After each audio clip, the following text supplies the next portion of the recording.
এই কাঁচা ঘরটা হয়তো ছোট, কিন্তু এই ঘরের প্রতিটা দেয়ালে আমার ঘাম আর তোমাদের হাসির স্মৃতি লেগে আছে। একদিন আমরা পাকা ঘরে উঠবই। রোদ যতই জ্বলুক, বৃষ্টি যতই কম হোক, আমি মাটি ছাড়বো না, কারণ এই মাটি একদিন আমাদের নতুন ঘরের স্বপ্ন পূরণ করবে। তুমি শুধু ভরসা রাখো, তোমার কষ্ট কখনো বিফলে যাবে না।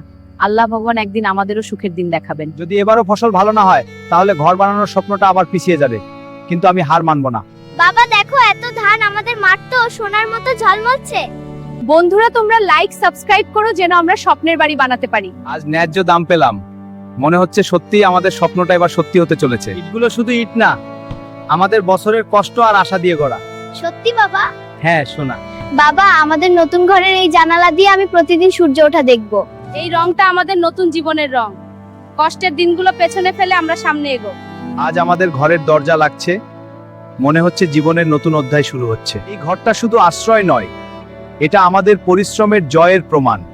আজ আমাদের স্বপ্ন পূরণ হলো, এই ঘরে আমরা সুখে থাকবো, একসাথে থাকবো। বছরের পর বছর কষ্টের পর আজ বুঝলাম, পরিশ্রম কখনো বিশ্বাসঘাতকতা করে না।